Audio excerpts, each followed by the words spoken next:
आइए दोस्तों, हमारे न्यूज चैनल में आपका स्वागत है। तो बात करेंगे छत्तीसगढ़ की आज की दिन भर की ताजा खबरों, ताजा अपडेट के बारे में। तो वीडियो को अंत तक जरूर देखना दोस्तों, ताकि कोई भी ताजा खबर छूटने न पाए। और साथ ही साथ वीडियो को लाइक, शेयर और हमारे चैनल को सब्सक्राइब जरूर करना दोस्तों, ताकि आपको छत्तीसगढ़ से जुड़े ताजा खबर डेली मिलते रहे। तो चलिए बिना समय गंवाए जानते हैं आज की ताजा खबरों को फटाफट विस्तार से। तो पहली बड़ी खबर निकलकर सामने आ रही है। छत्तीसगढ़ में 18+ टीकाकरण बंद, धर्मलाल कौशिक बोले केंद्र की प्रोटोकॉल का उल्लंघन, राज्य सरकार की नीतियों का खामियाजा भुगत रही जनता। रायपुर बिलासपुर हाईकोर्ट के दखल के बाद छत्तीसगढ़ में 18+ टीकाकरण फिलहाल स्थगित कर दिया गया है। अब टीकाकरण बंद किए जाने पर बीजेपी नेता प्रतिपक्ष धर्मलाल कौशिक ने भूपेश सरकार पर बड़ा आरोप लगाया है। उन्होंने कहा कि छत्तीसगढ़ सरकार की नीतियों का खामियाजा जनता भुगत रही है। केंद्र के वैक्सीनेशन प्रोटोकॉल का राज्य सरकार ने उल्लंघन किया है। नेता प्रतिपक्ष धर्मलाल कौशिक ने कहा कि हाईकोर्ट के संज्ञान के बाद राज्य सरकार ने वैक्सीनेशन बंद किया है। सरकार की मनमानी चल रही है। लोगों की सुरक्षा को देखते हुए समय पर टीका लगाना चाहिए, लेकिन सरकार वैक्सीनेशन को लेकर जानबूझकर देरी कर रही है। केंद्र की नीतियों का उल्लंघन किया है। उन्होंने कहा कि राज्य सरकार की मंशा और नीति टीकाकरण को विलंब करना है, जिसे आम लोग खुद प्राइवेट हॉस्पिटल में जाकर वैक्सीन लगवाएं। कौशिक ने कहा कि प्रदेश में कोरोना का संक्रमण लगातार बढ़ रहा है। कोरोना से मौतों की संख्या भी बढ़ रही है। समय पर टीका लगना चाहिए। सरकार की नीतियों के कारण टीकाकरण बंद हुआ है। वैक्सीनेशन बंद होने से छत्तीसगढ़ की जनता को नुकसान होगा, जिसका भरपाई करना संभव नहीं है। बता दें कि राज्य में अंत्योदय, बीपीएल और एपीएल श्रेणियों के जरिए वैक्सीन लगाया जा रहा था। बिलासपुर हाईकोर्ट ने छत्तीसगढ़ में 18+ वैक्सीनेशन में गरीबों को प्राथमिकता देने वाले सरकार के फैसले पर सख्त ऐतराज जताया था। हाईकोर्ट ने इसको लेकर सख्त टिप्पणी की थी। कोर्ट ने कहा था कि बीमारी अमीर और गरीब देखकर नहीं हो रही है, इसलिए वैक्सीन भी इस नजरिए से नहीं लगाई जा सकती। जिसके बाद राज्य सरकार ने टीकाकरण पर रोक लगा दिया है। राज्य सरकार ने नीति बनाने के लिए मुख्य सचिव की अध्यक्षता में सचिवों की कमेटी गठित की है। टीके नहीं लगने के कारण कई वैक्सीनेशन सेंटर्स में ताले लगा दिए गए हैं। बता दें कि राज्य में 18 से 44 आयु वर्ग के अनुमानित जनसंख्या 1.34 करोड़ है। अगली बड़ी खबर है। पंचतत्व में विलीन हुए दीपक कर्मा 12 साल के बेटे ने पीपीई किट पहनकर दी मुखाग्नि। पत्नी ने कहा, जिंदगी के सफर में मुझे अकेला छोड़ दिया। मां बोली, एक बार मेरे जिगर के टुकड़े को सीने से लगाने दो। बस्तर टाइगर शहीद महेंद्र कर्मा और दंतेवाड़ा विधायक देवती कर्मा के सबसे बड़े बेटे दीपक कर्मा गुरुवार को पंचतत्व में विलीन हो गए। पीपीई किट पहनकर परिजनों ने उनके अंतिम दर्शन किए। इसके बाद 12 साल के बेटे आयुष ने अपने पिता के शव को मुखाग्नि दी। कोरोना संक्रमण के चलते सुबह ही उनका रायपुर स्थित एमएमआई अस्पताल में उपचार के दौरान निधन हो गया था। दीपक कर्मा छत्तीसगढ़ प्रदेश कांग्रेस के महासचिव भी थे। रायपुर से दोपहर करीब 2 बजे कांग्रेस नेता दीपक कर्मा का पार्थिव शरीर एम्बुलेंस से उनके गृहग्राम फरसपाल लाया गया। इस दौरान उनके अंतिम दर्शन के लिए सीमित संख्या में परिवार के अन्य सदस्य और गांव के लोग पहुंचे थे। इस दौरान परिजनों को प्रशासन की ओर से पीपीई किट पहनाई गई। इसके बाद उन्हें शव सौंपा गया। वहां मौजूद हर किसी की आंखें नम थी। इसके बाद अपने चाचा आशीष, छविंद्र, दिव्यराज के साथ बेटे ने अंतिम संस्कार किया। साथ ही अगला ब्रेकिंग न्यूज है। कोरोना का खतरा, कानन पेंडारी जू में ड्राइवर और जू कीपर्स को पीपीई किट, मास्क पहनना अनिवार्य। बिलासपुर जिले में कोरोना के तेजी से पैर पसारने और हैदराबाद के नेहरू जूलॉजिकल पार्क में 8 शेरों में कोविड के लक्षण पाए जाने के बाद बिलासपुर वन विभाग भी अलर्ट हो गया है। कोविड-19 के संक्रमण से मांसाहारी शाकाहारी वन्य प्राणियों के बचाव के लिए कानन पेंडारी जूलॉजिकल गार्डन में जू प्रबंधन सावधानियां बरत रहा है। कानन पेंडारी जू में सभी जू कीपर्स और वाहन चालकों को पीपीई किट, मास्क और दस्ताने पहनना अनिवार्य किया गया है। वहीं जू कीपर्स को वन्य प्राणियों के बीच 2 मीटर की दूरी रखना अनिवार्य किया गया है। वन्य प्राणियों के भोज्य पदार्थ देने के लिए जू कीपर दस्ताने और चिमटे का उपयोग कर रहे हैं। कानन पेंडारी जू प्रबंधन के मुताबिक जू को हाइपोक्लोराइड से रोजाना सैनिटाइज किया जा रहा है। फिलहाल वर्तमान में कानन पेंडारी जू के किसी भी वन्य प्राणियों में कोरोना से संबंधित कोई लक्षण दिखाई नहीं दिए हैं। कानन पेंडारी में 36 शेर थे, जिसमें से 20 को दूसरे प्रांत को दिया जा चुका है। हालांकि कुछ जगहों से इसके बदलने में दूसरा वन्य प्राणी लाया गया है। वर्तमान में कानन पेंडारी में 16 वन्य प्राणी हैं, जिसमें सफेद शेर 1 नर 2 मादा, रॉयल बंगाल टाइगर 3 नर 3 मादा, बब्बर शेर 3 नर 4 मादा है।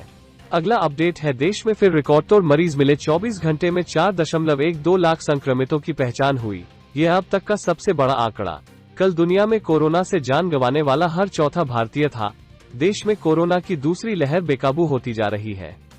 यहां बुधवार को रिकॉर्ड 4,12,373 मामले आए। यह एक दिन में मिलने वाले संक्रमितों को सबसे बड़ा आंकड़ा है।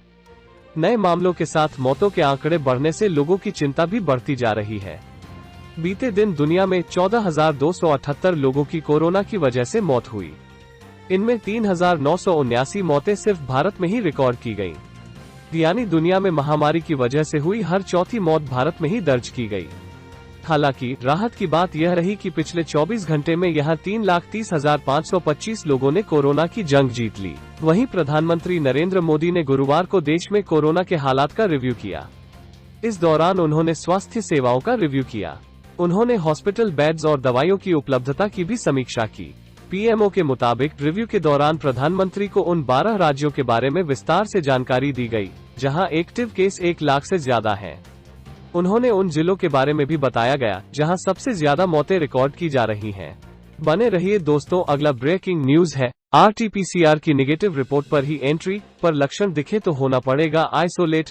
आंध्र प्रदेश में कोरोना का नया वेरिएंट मिलने के बाद सड़क से जंगल तक नजर। पड़ोसी राज्य आंध्र प्रदेश में कोरोना का नया वेरिएंट मिलने के बाद छत्तीसगढ़ सरकार अलर्ट पर है। बस्तर के बीजापुर और सुकमा जिले की सीमाएं आंध्र प्रदेश से मिलती हैं। ऐसे में यहां पर खास सतर्कता बरती जा रही है। प्रदेश में प्रवेश करने से पहले 72 घंटे की RT-PCR की नेगेटिव रिपोर्ट होना जरूरी है। इसके बाद भी अगर लक्षण दिखाई दिए तो आइसोलेट होना पड़ेगा। बीजापुर जिले से आंध्र प्रदेश, तेलंगाना और महाराष्ट्र राज्यों की सीमा लगती है। यहाँ पर ही प्रशासन के सामने सबसे बड़ी चुनौती है। इसके नक्सल प्रभावित क्षेत्र तिमेड और तारलागुड़ा में चेकपोस्ट बनाया गया है। तिमेड में महाराष्ट्र की ओर से तो तारलागुड़ा में आंध्र प्रदेश और तेलंगाना से लोग छत्तीसगढ़ में प्रवेश कर रहे हैं। तीनों चेकपोस्ट हाईवे पर है। यहाँ से गुजरने वाले हर व्यक्ति की जांच की जा रही है। गांव जाने देने से पहले उन्हें आइसोलेट किया जा रहा है। अगली बड़ी खबर है, पीएम मोदी ने कोरोना संकट पर की समीक्षा बैठक, वैक्सीनेशन की रफ्तार बढ़ाने के दिए निर्देश। नई दिल्ली। देश भर में कोरोना का कोहराम जारी है। हर रोज हजारों अर्थियां निकल रही हैं। पहलगाम कोरोना पर लगाम लगाने की पहल की जा रही है। बावजूद कोरोना अनगिनत लोगों को मौत के मुंह में धकेल रहा है। हजारों की तादाद में लोग बेमौत मर रहे हैं। कई राज्यों के हालात चिंताजनक हैं। इसी कड़ी में प्रधानमंत्री नरेंद्र मोदी ने एक समीक्षा बैठक की है। इसकी जानकारी प्रधानमंत्री कार्यालय के द्वारा दी गई है। इस दौरान पीएम मोदी ने कोविड-19 पर जनस्वास्थ्य प्रतिक्रिया की समीक्षा की। इसके अलावा राज्यवार और जिलेवार स्थिति का जायजा लिया। पीएमओ से जारी एक स्टेटमेंट के मुताबिक पीएम मोदी ने निर्देश दिए कि स्वास्थ्य ढांचे को दुरुस्त करने में राज्यों को सहयोग, मार्गदर्शन दिया जाना चाहिए। पीएम मोदी ने वैक्सीनेशन की प्रगति, अगले कुछ महीने में टीकों का उत्पादन बढ़ाने के रोडमैप की भी समीक्षा की है। बता दें कि 45 वर्ष से अधिक उम्र के करीब 31% पात्र लोगों को टीके की कम से कम एक खुराक दी गई। राज्यों को करीब 17.7 करोड़ टीकों की आपूर्ति की गई है। पीएम मोदी ने कहा कि राज्यों को जागरूक करने की जरूरत है, ताकि टीकाकरण की गति धीमी नहीं पड़े। प्रधानमंत्री मोदी ने दवाओं की उपलब्धता की समीक्षा की। रेमडेसिविर सहित दवाओं का उत्पादन तेज करने के लिए कहा है। समीक्षा बैठक के दौरान प्रधानमंत्री ने कहा है कि लॉकडाउन के बावजूद लोगों को टीकाकरण की सुविधा दी जानी चाहिए। टीकाकरण में शामिल स्वास्थ्यकर्मियों को किसी और कार्य में नहीं लगाया जाना चाहिए। साथ ही अगला ब्रेकिंग न्यूज है, वरिष्ठ नागरिकों के लिए ड्राइव इन वैक्सीनेशन की सुविधा दुर्ग जिले में आरंभ। रायपुर कोविड-19 महामारी से बचाव हेतु राज्य सरकार द्वारा चलाए जा रहे टीकाकरण अभियान के तहत वरिष्ठ नागरिकों की सुविधा के लिए ड्राइव इन वैक्सीनेशन सुविधा गुरुवार से दुर्ग जिले में आरंभ हो गई। बुजुर्ग नागरिक अपनी कार में बैठे बैठे वैक्सीन लगवा रहे हैं। आधे घंटे कार में ही वैक्सीन लगने के बाद उन्हें रेस्ट करना होता है। यहाँ पर मेडिकल टीम मौजूद रहती है। आधे घंटे के ऑब्जर्वेशन के बाद सब कुछ सामान्य रहने पर घर जाने की अनुमति दे दी जाती है। इस सुविधा से वरिष्ठ नागरिकों को काफी सुकून पहुंचा है। सोशल डिस्टेंसिंग के साथ ही रेस्ट होने की वजह से यह मुहिम बुजुर्गों के लिए खासी उपयोगी हो रही है। गुरुवार को 80 वर्ष की आयु से भी अधिक के बुजुर्ग वैक्सीनेशन के लिए आए। इनमें से कई ऐसे थे जिन्हें चलने फिरने में समस्या थी। वहीं अगली बड़ी खबर है, रायपुर और बिलासपुर के सभी वार्डों में जरूरतमंद परिवारों को राशन का वितरण। रायपुर मुख्यमंत्री भूपेश बघेल के निर्देश पर रायपुर तथा बिलासपुर नगर निगमों के सभी वार्डों में जरूरतमंद परिवारों को राशन के पैकेट उपलब्ध कराए जा रहे हैं। कोरोना संकट के दौरान लॉकडाउन से उत्पन्न परिस्थितियों के मद्देनजर संकटग्रस्त लोगों को राहत पहुंचाने के लिए यह व्यवस्था की गई है। रायपुर के महापौर एजाज ढेबर के मार्गनिर्देशन पर निगम के सभी 70 वार्डों में राशन के पैकेट वितरित करने का कार्य सभी जोनों की टीमों द्वारा किया जा रहा है। संबंधित पार्षद के नेतृत्व में प्रत्येक वार्ड के 100 जरूरतमंद परिवारों को राशन के पैकेट जोनों की टीमों द्वारा वितरित किए जा रहे हैं। जोन 1 के कमिश्नर सुभाष चंद्राकर ने जोन के तहत नेताजी कन्हैयालाल बाजारी वार्ड क्रमांक 15 के वार्ड पार्षद प्रतिनिधि शुभम की उपस्थिति में वार्ड के जरूरतमंद परिवारों को 100 राशन पैकेट संबंधित परिवारों के घरों में पहुंचकर वितरित किए। बिलासपुर नगर निगम क्षेत्र के ऐसे दिहाड़ी मजदूर और ऐसे गरीब असहाय परिवार जो लॉकडाउन के कारण दैनिक मजदूरी नहीं मिलने से अपने लिए भोजन सामग्री जुटा पाने में असमर्थ हैं। ऐसे जरूरतमंद लोगों के लिए नगर निगम द्वारा निःशुल्क राशन पैकेट वितरित किए जा रहे हैं। शहर के सभी 8 जोन में 466 जरूरतमंद परिवारों ने राशन की मांग की है, जिन्हें नगर निगम की टीम उनके घरों में पहुंचकर राशन के पैकेट प्रदान की। बिलासपुर नगर निगम के महापौर रामशरण यादव और कलेक्टर डॉक्टर सारांश मित्तर ने नेतृत्व में निगम के सभी वार्डों में जरूरतमंदों तक राशन की पहुंच सुनिश्चित की जा रही है।